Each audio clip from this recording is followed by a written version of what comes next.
E aí, tudo bem? Como é que você está, gente boa?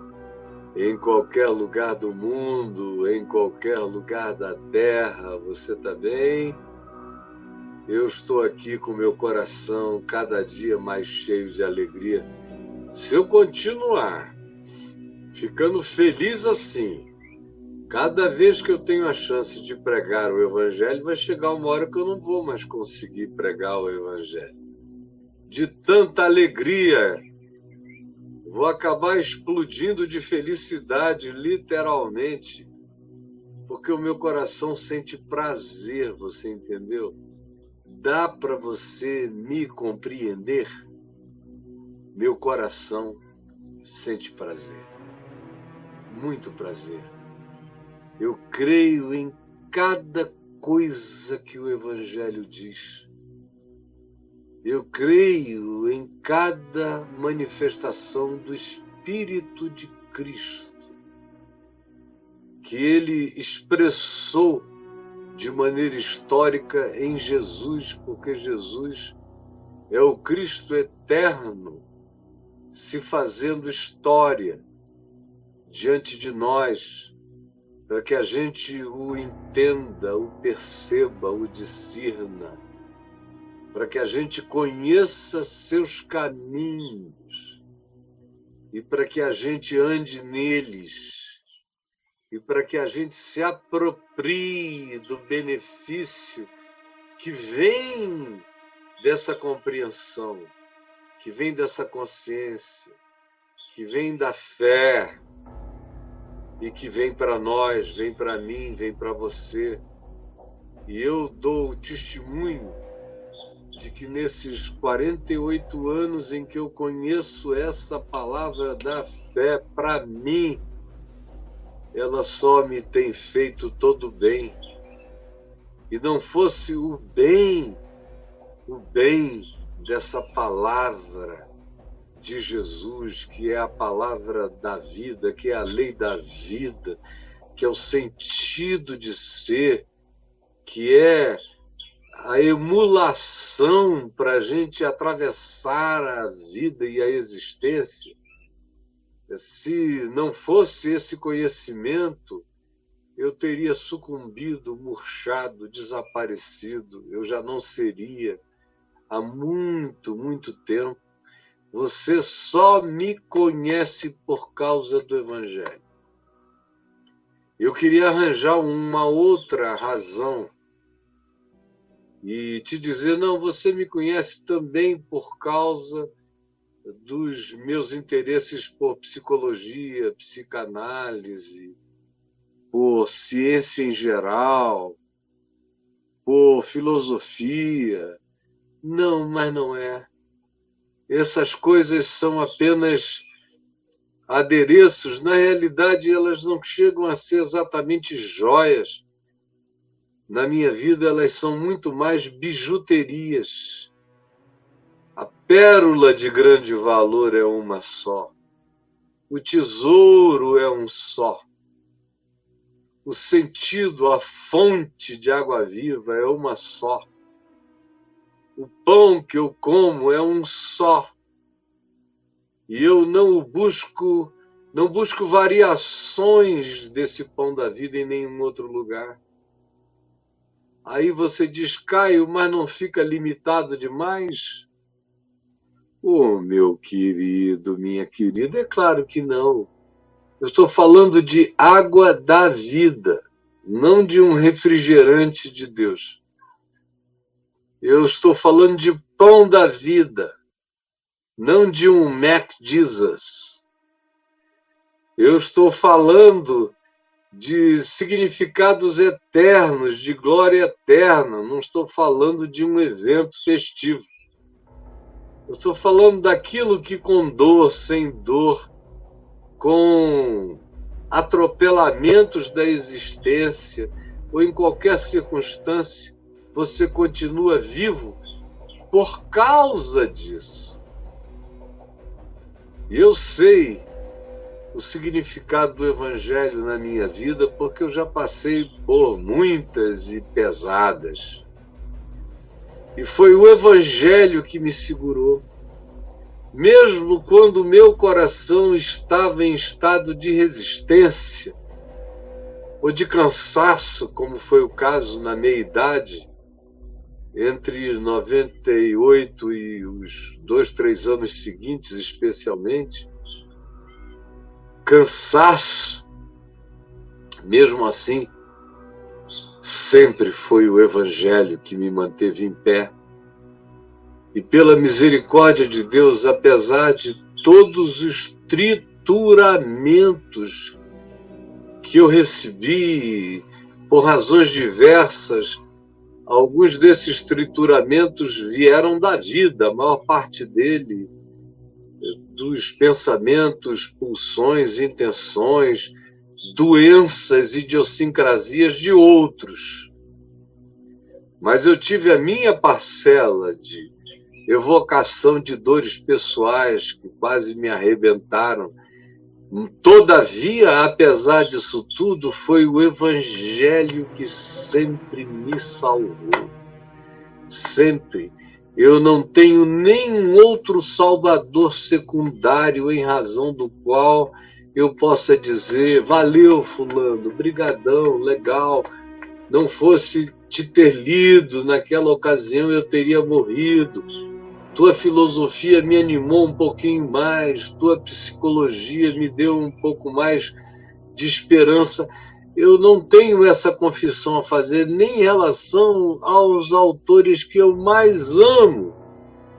Eles chegaram como meros validadores daquilo que em mim já era pré-existente, a saber, o Evangelho do Jesus que consumou tudo em meu favor e que ressuscitou para me garantir certeza de vitória sobre tudo nesta existência e em qualquer outra existência, de modo que podem inventar existências que o Evangelho será mais forte do que tudo que nelas apareça contra o significado da minha vida e do meu ser.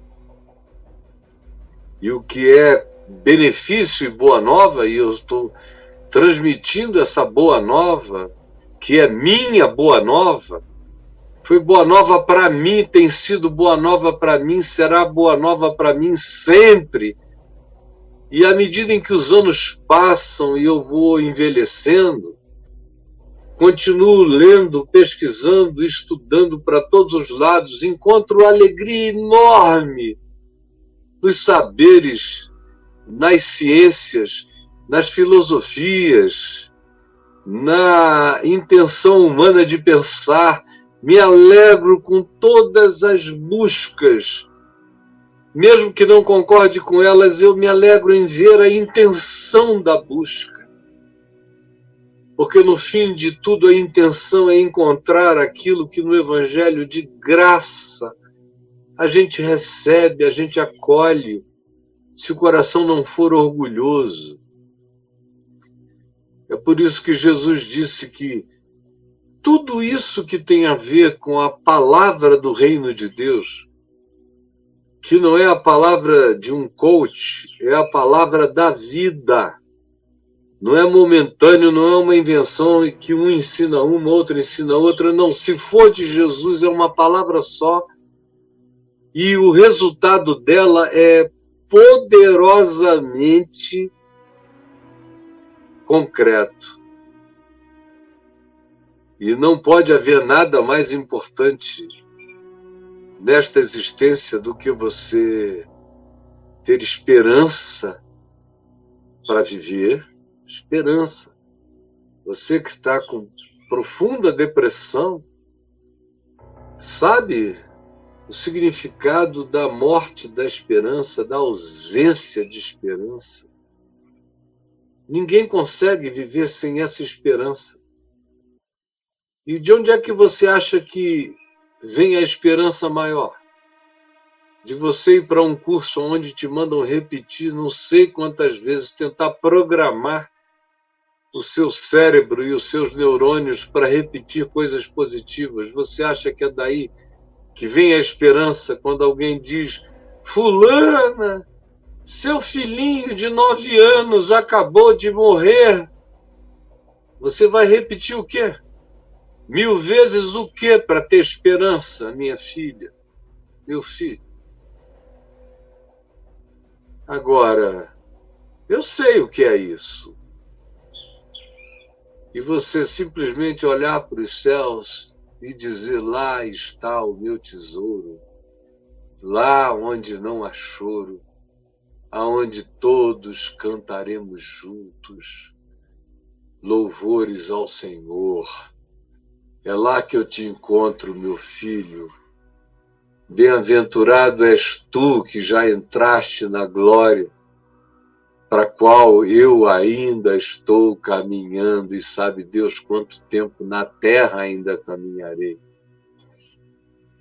Esperança de quando chegam para você e você ama seu pai, adora sua mãezinha, de repente vem a notícia de que ela está com um câncer irremissível. E o que você vai fazer? Repetir 1000 vezes: eu vou aguentar, eu vou aguentar, eu vou aguentar, não vou sofrer. Reprogramar sua mente, buscar reprogramação, o reprogramador. Não, meu amigo, eu não tenho nenhum programador da minha mente em lugar nenhum. Eu simplesmente fui habitado pelo Espírito Santo, meu Paráclito, meu Consolador, que me diz: Caio, eu sou a tua esperança, eu sou a tua vida. Aproveita a tua mãe enquanto ela está contigo e sorve dela as últimas memórias, os últimos ensinos, e fica grato, porque ela foi a tua mãe, o teu pai. Esperança. Onde é que você encontra esperança de outra natureza senão nesse, que não te fortalece, e não apenas a ti, para que tu enfrentes essa situação tão doída, mas ele te prepara em alegria estranha, em glória, sabendo que no máximo que se interporá entre você e a sua mãezinha ou seu pai é um tempo fugidio, passageiro. Não importa com que idade você esteja, eu garanto a você, vai passar assim, num abrir e fechar de olhos, e você estará na cara da sua mãezinha na eternidade. E aquele que carrega essa esperança já assovia na direção dessa glória eterna.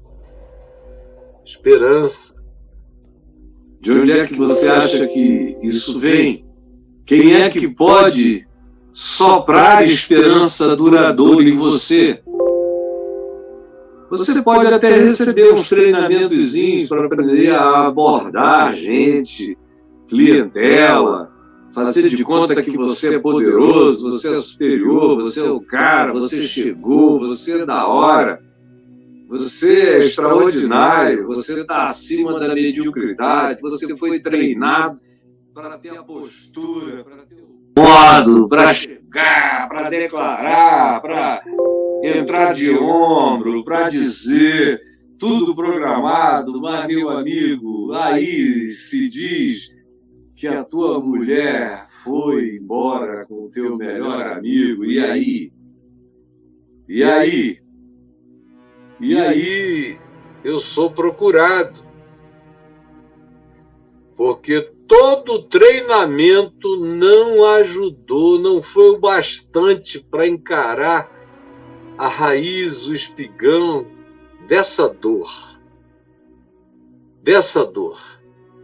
E é preciso ser honesto e sincero para ir acabando com todas as miragens e as ilusões e dizendo que você precisa mesmo é de uma esperança eterna. E não uma que dure até seu próximo curso, mas uma eterna que ative em você não apenas fenômenos psíquicos e momentâneos, porque os fenômenos psíquicos se esboroam, se esvaziam, são facilmente quebráveis, são frágeis também. O que dura mesmo, o que fica como esperança é a palavra do Senhor que permanece para sempre, quando ela é apropriada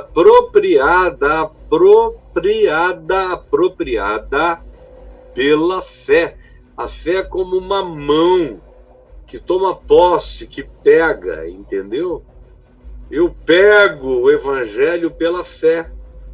Jesus diz uma palavra, eu vou lá e digo, pá, é minha. Me aproprio pela fé. Aprendi isso com meu pai há 48 anos, quando eu perguntei, recém-convertido, e como eu faço para que aquilo que Jesus disse se torne realidade na minha vida?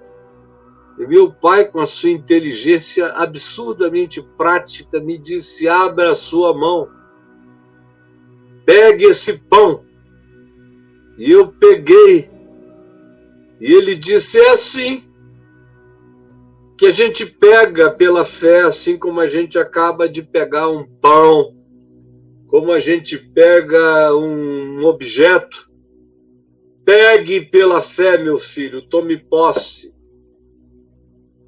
Jesus disse que isso é verdade, então pegue, porque isso é verdade, é concreto. Não é ilusão, não é miragem, não duvide, tome posse pela fé. Qualquer coisa que o Evangelho diga como proposta de Jesus, pá!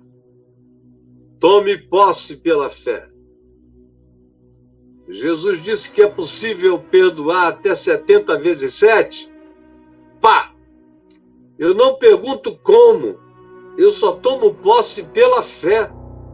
Essa foi outra realidade que eu aprendi com meu pai. Não pergunte como, porque Jesus não é um ilusionista querendo te enganar. Tudo que ele diz é possível vivenciar. Por isso não pergunte nem porquê, apenas tome. Pela fé, é seu. Aí eu sei que é possível perdoar todo mundo, eu sei que é possível perdoar todo dia, eu sei que é possível perdoar 70 vezes 7. Por quê? Porque Jesus disse que era. E eu creio naquele que ressuscitou. Aquele que ressuscitou tem poder para garantir e validar tudo o que disse. Na realidade, eu só creio na palavra de Jesus, irmãos. Se Jesus não ressuscitou, então esquece tudo. Esquece o Evangelho. Eu vejo um monte de gente que não crê na ressurreição, ou mal crê na ressurreição, ou crê na ressurreição dia sim, dia não, e conheço pastores que só creem na ressurreição domingo de manhã. No mais, eles não creem na ressurreição de fato mesmo. Então, como é que a palavra de Jesus vai ter algum tipo de significado para mim se eu não creio na ressurreição? Na realidade, eu leio o Evangelho de trás para frente, como a gente lê a língua hebraica, é ao contrário. É do fim do livro para o começo que o Evangelho faz sentido. É porque ele ressuscitou que a morte dele na cruz ganha significado transcósmico. É porque ele ressuscitou que cada palavra dele ganha sentido cotidiano e algumas das palavras que ele diz ganham também significado de natureza eterna, porque ele ressuscitou. É porque ele ressuscitou que passa a fazer todo sentido ele ter nascido como nasceu, de uma virgem. Aí passa a fazer todo sentido.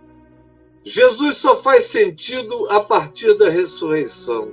Sem ressurreição, esqueça Jesus. Se você não crê na ressurreição, o Evangelho nunca será o espigão da sua vida ou a âncora da sua alma, a menos que você creia na ressurreição. Eu encontro seminaristas se afadigando 4, 5 anos, estudando teologia, filosofia, psicologia, religiões comparadas, hermenêutica, homilética e o que quer que você queira colocar no pacotão. Mas o cara não crê na ressurreição. É um saduceu que não crê nem anjo, nem espírito, nem ressurreição dos mortos. Vai ser um profissional medíocre, assumindo o pastoreio de igrejas presbiterianas, batistas, metodistas, luteranas, episcopais, congregacionais. Porque nas pentecostais não precisa de nada disso, pode chegar sem crer mesmo, desde que você seja bom de gogó. Se for bom de gogó, tanto faz, o resto é palhaçada, é para não crer mesmo. É só uma questão de aprender a se comunicar. Se for um bom comunicador, já ganhou. Pode chegar vestido de chacrinha, mas se comunica, não se estumbrica, não se estrumbica nesse negócio. Mas eu dizia, eu vejo uma quantidade enorme de gente, tem uma quantidade imensa de pastores no mundo inteiro que não creem na ressurreição dos mortos, por isso também eles têm medo de morrer. E como disse o apóstolo João, quem não crê na ressurreição, quem não crê na transcendência, não encontra motivação para se santificar na vida, para praticar a ética natural do Evangelho, porque não crê na ressurreição. Nada mais faz sentido, como Paulo disse. Paulo diz aqui, escrevendo na primeira epístola dele aos Coríntios, que se Cristo não ressuscitou, é vã a nossa pregação. Se você tem alguma dúvida sobre a ressurreição de Jesus, cara, vai fazer TI, vai aprender tecnologia da informação, inteligência artificial, vai estudar coisas mais práticas, vai aprender medicina, vai ser enfermeiro, vai ser professor, vai ser qualquer coisa, mas não entra nessa de ser pastor, cuidador de almas humanas, se você não crê na transcendência de nada, se você não crê na ressurreição, se nela você crê dia sim, dia não, para com isso, garoto.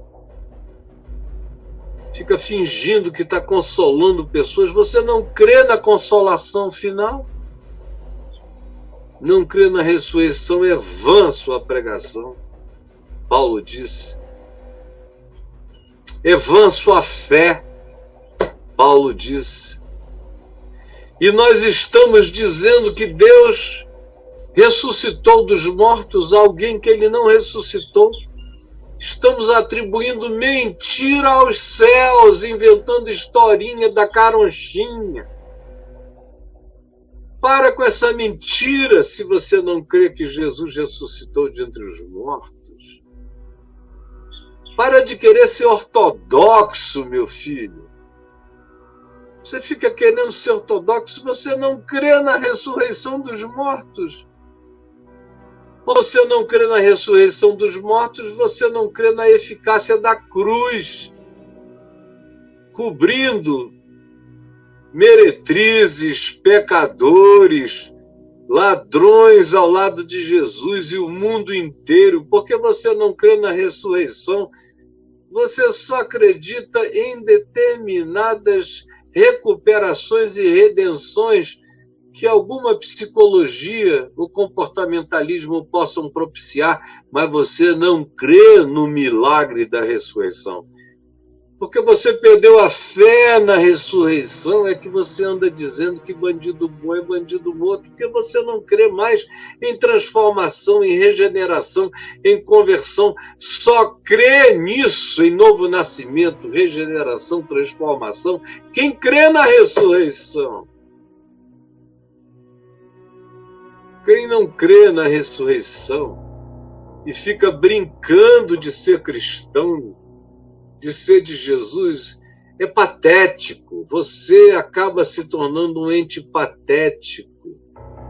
Tudo que você faz é ilusão, é mentira. Você parte aquele pãozinho lá e dá o vinho para os outros. Tudo palhaçada, tudo circense. Você não crê na ressurreição. E os de natureza pentecostal ou neopentecostal? A maioria também não crê na ressurreição. É porque não creem no Cristo ressuscitado, que mentem tanto, que atribuem milagres a Deus que Deus não operou, que você contratou. E o cara fingiu que ficou bom. É porque você não crê na ressurreição que você faz curso de hipnose e sugestão e programação neurolinguística para ver se você impressiona o indivíduo com um poder de natureza psicológica e psíquica. Só psíquica, entendeu? Vocês são só coaches psíquicos, homopsíquicos. Vocês não estão lidando com a categoria pneubática. Com essa categoria espiritual, só lidam e só a conhecem porque a vivem e porque creem nela aqueles para quem Jesus ressuscitou, você entendeu? O resto é palhaçada. Viver sem ressurreição, querendo brincar de ser cristão. Aí sobra o quê? Sobra essa ética sem razão. Não adulterarás. Por quê? Se Cristo não ressuscitou. Não dirás falso testemunho. Para quê? Se Cristo não ressuscitou. Honrarás a teu pai e a tua mãe. Para quê? Se Cristo não ressuscitou. Se tudo é só DNA e convenção. Quem rasga a convenção e quebra o selo da convenção romana de dentro para fora é o Cristo da ressurreição, que institui o evangelho como modo de viver. E você fica aí dizendo não furtarás. Por que não? Jesus não ressuscitou, não tem nada além disso aqui, isso aqui é idiótico. Se Cristo não ressuscitou, o que volta é a lei do predador. Se Cristo não ressuscitou, Darwin é o meu patrono e eu vou me aplicar e treinar cada vez mais para que eu seja cada vez mais poderoso. E com a minha inteligência eu dobre, eu vergue, eu engane, eu distraia a todos os que são menos inteligentes do que eu, porque Cristo não ressuscitou, eu não tenho a quem prestar contas, eu vou ser apenas aquele que recebeu, sei lá o quê, desenvolveu um dom especial, uma capacidade extraordinária de impressionar pessoas. E é isso que eu vou fazer. E você que se dane, sabe por quê? Cristo não ressuscitou. Aí eu vou inventar que essa minha bengala aqui é a bengala de Arão. É a bengala de Arão, é a bengala de Abraão, é a bengala de Moisés, é a vara do poderoso. E você vai ter que crer, porque você veio aqui, foi para ser enganado mesmo. Afinal, Cristo não ressuscitou. E aquele que conseguir provocar as melhores impressões, que leve vantagem sobre os impressionáveis, porque quem é que vai me conter se eu não creio que Cristo ressuscitou? Em nome do quê? Eu vou tratar você com verdade visceral e com sinceridade total. Em nome do quê? Meu Deus, crendo que Cristo ressuscitou, eu ainda tenho que lutar com as ilusões ou com as pulsões de engano que de mim brotam. Imagina se eu não creio que Jesus ressuscitou. Esperança, fé. Meu Deus, sem fé. Pare com isso, desista de tudo. Sem fé você não vai a lugar nenhum. Você pode até ter alguma vantagem. Eu conheço pessoas que não têm supostamente a fé especial, a fé herdada, a fé que vem do Evangelho, a fé que se concentra na ressurreição dos mortos. Eu conheço gente que não tem essa fé, mas fez uma boa programação mental, teve um bom treinamento, desenvolveu determinadas formas de cultura que são fortes e validadoras e que dão a você uma vantagem sobre os demais humanos. Eu conheço isso. Meu Deus, jiu-jitsu.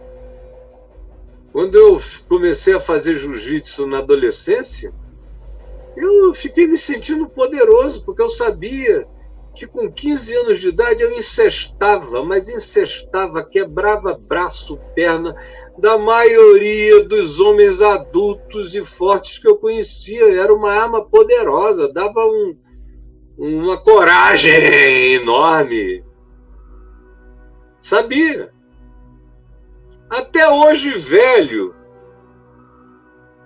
com um monte de comorbidades, eu não tenho medo de nada, nem de ninguém. O cara pode vir, eu sei que se ele não me pegar por trás, pela frente, eu vou enrolar, eu vou virar uma jiboia nele, até alguém separar, mas ele não tem essa força toda sobre mim. Isso é um poder humano e que dá uma vantagem, como determinados treinos psicológicos que você faz te dão vantagem sobre a maioria dos outros, amedrontáveis.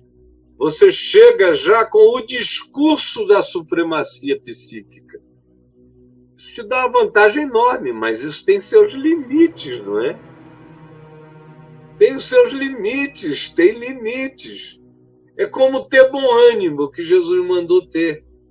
Ele me leva longe. O bom ânimo, a boa atitude, mas chega uma hora que o bom ânimo cessa.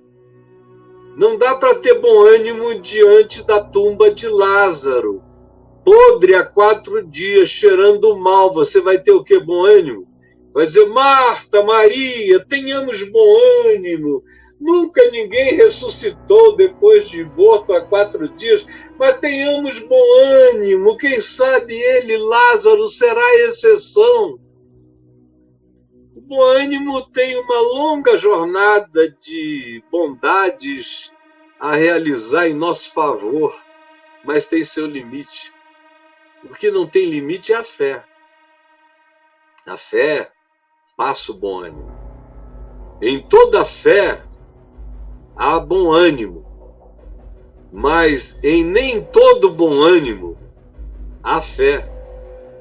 Eu ensino para você o bom ânimo que é carregado pela fé e que continua bom ânimo sempre, não por causa do bom ânimo em si, mas por causa da fé à qual o meu bom ânimo se atrela. Você entendeu? É tão fácil de compreender como é infinitamente maior do que só programação mental ou bom ânimo, essa fé, que é certeza de coisas que se esperam e convicção de fatos que se não veem, não por causa de programação mental, mas por causa de convicção da intervenção daquele que faz o sol parar, que abre o mar, que faz chover pão, que ressuscita mortos, que põe em fuga exército de estrangeiros, que faz a mulher idosa de 90 anos dar à luz um filho. É por causa dessa fé que diz sol detente em Gibeon e tu lua no vale de Aijalon. É por causa dessa fé que segura o braço do poderoso não porque é forte, mas porque crê. É por causa dessa fé que acampa anjos ao meu redor na minha fraqueza. É por causa dessa fé que me diz que ainda que eu caia 7 vezes, eu serei levantado, todas elas, entendeu? Essa fé que se apropria, como meu pai me ensinou. Fé, esperança. E como é que eu iria viver sem amor, meu Deus? Cara, eu não sei como é que vocês conseguem viver sem amor. E eu vejo cada vez mais gente vivendo sem amor, porque o amor está morrendo, né? Conforme a profecia de Jesus, à medida em que a maldade, a iniquidade, a perversidade, a desumanidade, a inafetividade, a falta de carinho e de afeto natural, a falta de reverência pelo próximo, qualquer próximo, em qualquer lugar, o crescimento da acepção de pessoas, da diferenciação entre pessoas e pessoas, o culto ao supremacismo racial, ideológico, político ou religioso. Tudo isso faz parte da iniquidade prometida que viria e chegou, faz parte da apostasia humana. Essa falta de respeito pelo próximo é a maior blasfêmia que se pode praticar na terra. Esse ódio pelo próximo é blasfêmia contra o Espírito Santo.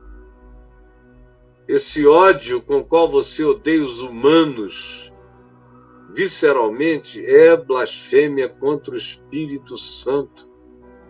E não é só o ódio que você tem por aqueles que são cheios do Espírito Santo e habitados pelo Espírito Santo, a quem você manda para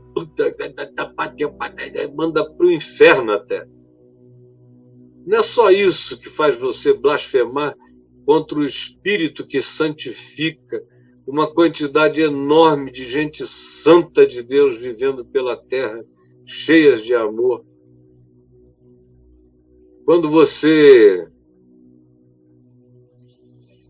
odeia, você está blasfemando contra o Espírito de Deus que habita o seu irmão. Aí você diz, não, mas não frequenta a minha igreja, não é evangélico, logo não é habitado pelo Espírito de Deus. Você é que pensa. Só quem não é habitado pelo Espírito de Deus é você. É você que frequenta a igreja, que faz tudo em nome do Pai, do Filho e do Espírito Santo, cheio de ódio. É você que é o blasfemador. É você que vive matando o amor. Você que é o assassino do amor nessa geração. Você e uma quantidade enorme, milhares, milhões, especialmente de religiosos, porque eu encontro menos ateus com ódio. Eu encontro ateus amando a água, o mar, a natureza, o ar, a despoluição do ar, a criação, os animais, as florestas. Um monte de ateus ou de agnósticos cuidando da vida, estudando ciência, querendo curar os doentes, querendo entender os fenômenos universais para tentarem fazer da vida humana algo mais fácil no planeta, desenvolvendo comunicações e tecnologias Enquanto isso, os crentes dão o dízimo, frequentam a igreja e cantam e oram e gritam canções de morte, pedindo que sejam destruídos os inimigos de Deus.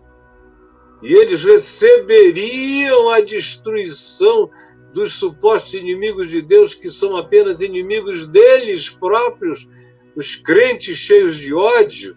Eles receberiam isso como glória a Deus, enquanto nem percebem que estão fazendo sacrifícios no altar de Satanás. Porque todo aquele que odeia nunca viu Deus, não conhece a Deus, não conhece a Deus, está cheio do diabo, como disse Paulo. Aquele que mantém a ira, que vai se transformando em raiva, em ódio, em antipatia ideologicamente, supostamente justificada, esse indivíduo, Paulo diz em Efésios 4, dá lugar ao diabo na vida dele, dá lugar ao diabo na vida dele, dá lugar ao diabo. Você tem dado lugar ao diabo para todo lado, fazendo magia negra, política, religiosa, com ódio de quem não é como você, de quem não pensa na bunda como você, no pinto como você, no sexo como você, em quem não pensa em qualquer outra coisa do jeito que você pensa. Todos esses tinham que ser eliminados. Tudo isso é joio que você está tentando separar, porque você se julga trigo, sem saber que aquele que se julga trigo se tornou joio. Todo aquele que se julga trigo se tornou joio. Todo aquele que se julga trigo se tornou joio. Amor se esfriará de quase todos. E é assim que está acontecendo. São poucos os que amam. Cada dia menos gente ama. Cada dia mais gente é indiferente. Cada dia mais gente odeia de maneira ortopraxista. Coloca o seu ódio em prática na vida e na avenida, em nome de Deus. E o amor morreu. Os templos cheios, sem uma gota de amor. Orações gritadas, sem nenhum amor. Bíblias pregadas num texto adequado a justificar o ódio em nome de Deus. E está aí você. Eu não sei como vocês aguentam viver sem amor. Eu não sei como vocês aguentam. Depois de um tempo, a gente vai odiando a vida, odiando o próximo, odiando a natureza, odiando o meio ambiente, odiando as raças diferentes, odiando o que pensa de outro modo, odiando. Chega um ponto que você já não ama mais nem a sua mulher, nem os seus filhos. Embora você tenha um culto à família, que é um culto cartorial, essa família de cartório, mas não, você não ama mesmo a sua mulher. Não ama não, cara. Eu sei como você não a ama. Você não pode ver uma bunda passando que você fica cheio de desejo. Você pensa que eu não sei? Eu te ouço. Eu te sei há anos. Os seus filhos para você são só responsabilidade. São compromissos de treinar os meninos para que eles virem clones da sua ideologia. Está treinando os meninos para que eles batam continência à sua ideologia e você se sinta vitorioso por ter produzido clonezinhos seus. Tadinho de você, mas amar mesmo, amar. Amar esse garoto. Se esse seu garoto não se tornar um sargento nesse seu exército, um recruta nesse seu treinamento, e aparecer dizendo que é gay, ou que é lésbica, ou que é qualquer outra coisa, você vai expulsá-lo de casa, bicho. Eu sei, porque sou eu que recebo.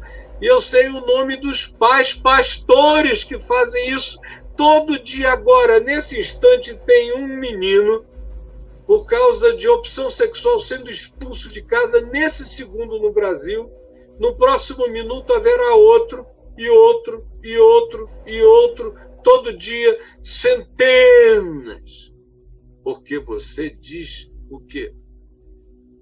Que você é um defensor da família. Você é um defensor de nada, você é um hipócrita. Só ama a família quem ama o estranho. Quem não ama o estranho não ama a família.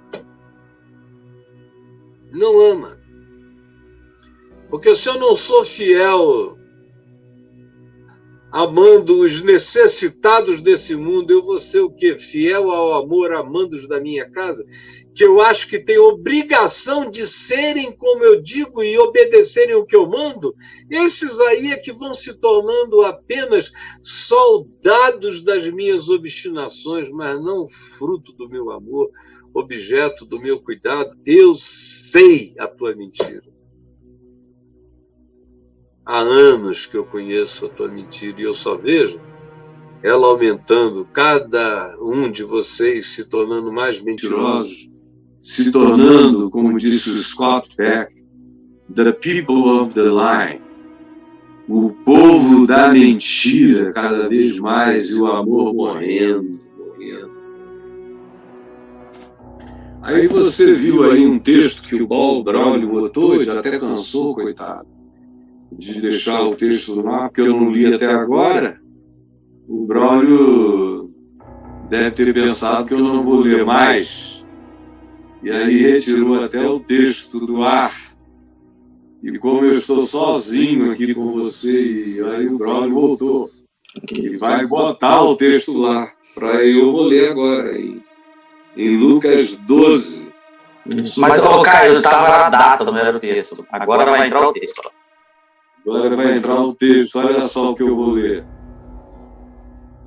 Jesus falando: eu vim para lançar fogo sobre a terra, e bem quisera que já estivesse a arder. Eu vim lançar fogo. Aí você pergunta: que fogo? Bom, não era o fogo dos fariseus, nem de Herodes, nem dos teólogos do templo, nem das autoridades religiosas. Não era esse fogo. Esse fogo matava, consumia, destruía. Não era o fogo de César, não era o fogo de Tibérios, não era o fogo com o qual a gente acende madeira com palha. Não era o fogo da combustão fenomenológica. Era um outro fogo, de uma outra natureza, era um fogo invisível. E ele diz: eu vim lançar fogo sobre a terra, e bem quisera que estivesse a arder, a queimar. Porque, meu amigo, o fluxo da existência, o fluxo do frio, do gelo, do enrigelamento, dessa frieza, que não está crescendo só agora, ela vem crescendo desde sempre, desde Adão, que essa era glacial vem aumentando devagar, devagar, devagar. Olha para os dias de Jesus, a falência do amor nos dias de Jesus. Roma não sabia o que era amor. O único amor que Roma conhecia era Eros. Às vezes, um pouco de amor filéu, de amor relacional, fraterno. Mas a maior parte do amor greco-romano era erótico. E quando não era, naquele passo para o amor fraterno. Raramente você vê expressões do amor agapau, que é o amor sacrificial que entrega a vida pelos outros. Isso era uma raridade. Então, nos dias de Jesus já era assim, isso vem crescendo. Meu Deus, olha para a história, que alguém conhece um fragmento de um filete da história, atravessando a história da humanidade, da civilização humana até o dia de hoje, vai perceber que a coisa mais rara, o grande valor, a grande pérola sempre foi amor. Isso é que é raro na civilização humana. Você vê espada, você vê ódio, você vê poder, você vê supremacismo, você vê todas essas coisas que o animal predador faz na busca da vitória dos mais fortes, dos mais aptos. É Darwin em ação. Não há amor na evolução natural. Não há. Quando aparece um atozinho de amor aparente ou de um cuidado de um animal sobre o outro, a gente diz, oh, porque é tão raro. E entre os humanos também.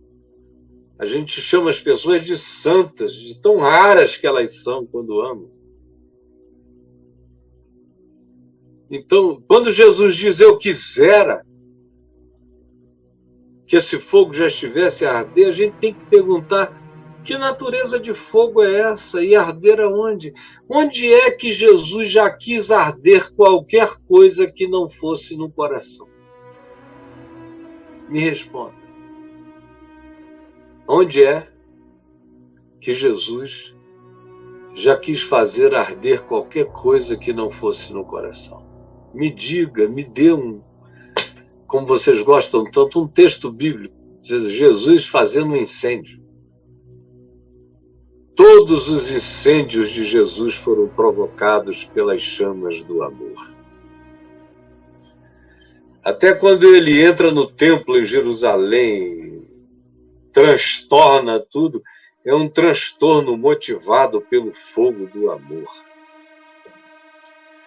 Quando ele ateia fogo em Mateus 23, incendeia a hipocrisia dos fariseus e dos saduceus e dos religiosos, é um fogo motivado pelo amor. Sempre. E quando Judas o trai, não é ele que queima a corda. Você não ouve da parte de Jesus nenhum vaticínio. Você não vê Jesus criando uma escatologia para Judas, você não vê nada. Até o silêncio dele é um silêncio de amor. Em relação aos que traíram, aos que fugiram, aos que foram embora, aos que o abandonaram, o fogo é o fogo do silêncio acolhedor.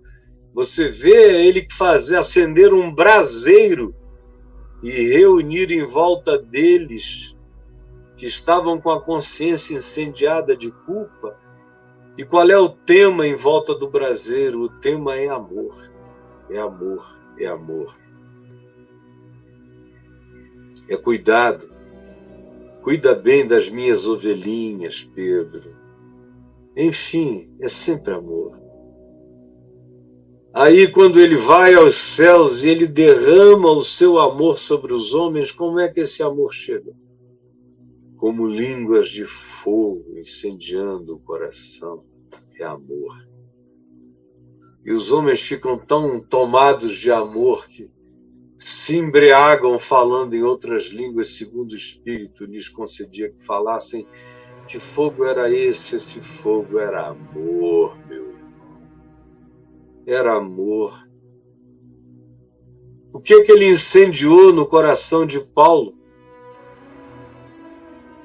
E qual foi a consequência do fogo que ele acendeu no coração de Paulo? Senão que Paulo foi transformado pelo amor. Aí você diz, mas Caio, tem uma consequência relacional e social nisso? que Jesus disse que provoca divisão. Então, esse fogo de Jesus não pode ser tão benfazejo, tão bom assim, esse amor de fogo, esse fogo de amor, porque gera divisão. Ele diz antes disso, antes que eu chegue aonde você, com as suas questões antecipadas, já chegou. Ele disse, eu tenho, porém, e aí ele diz o que é um batismo, com o qual hei de ser batizado, e quanto me angustio até que o mesmo se realiza. Ele associa esse fogo a esse batismo com o qual ele vai ser batizado. O batismo da cruz, o batismo da morte e o batismo da ressurreição, explodindo para a vida. O batismo da glória, o batismo do Espírito sobre todos aqueles que nele creram, em cujo coração ele acendeu chamas de fogo inapagável.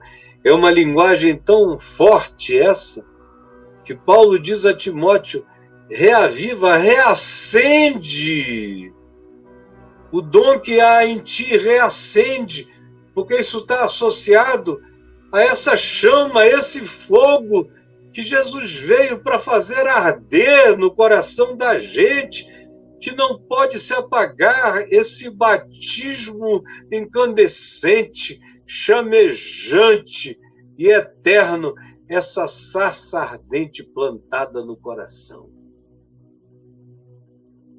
Supondes que vim para dar paz à terra? Não. Eu vou-lo afirmo antes disso, divisão.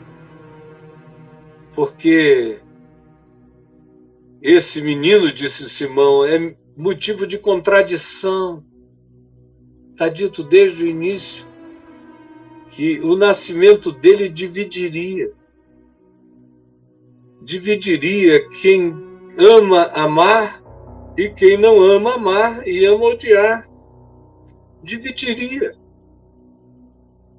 Na mesma casa, o DNA não nos cria uniformidade em relação ao amor, ao contrário, na mesma família tem quem ame, tem quem odeie, tem gente do bem e tem gente, às vezes, do mal na mesma família. Tem aqueles que trabalham para gerar pacificação, conciliação entre as pessoas, e tem aqueles que existem na família para provocar só divisão. E quando Jesus chega no coração de alguém, por mais que esse indivíduo chegue cheio de amor, os que não amam vão se levantar contra ele, vão se dividir contra ele, vão se arregimentar contra ele. Essa divisão aqui não é essa divisão que os crentes fazem, chatos, doentes, neuróticos, persecutórios, contra a vida dos que são diferentes deles, não. Isso aí é coisa do diabo ensinado pela religião. Com Jesus é diferente. Você chega cheio da chama do amor e ama, e não precisa dizer nada. Você vai ser objeto de intriga e divisão só porque você ama, só porque você é cheio de esperança, só porque você é insuportavelmente cheio de fé. Isso chega como agressão ao coração dos outros. A chama dessa paixão de Deus em mim divide o mundo. A chama do amor de Cristo, quando a cruz se levantou, o mundo se dividiu. Você não percebeu como mesmo quando não é o nome de Jesus que está em questão, existe uma questão o tempo todo relacionada ideologicamente, politicamente, religiosamente falando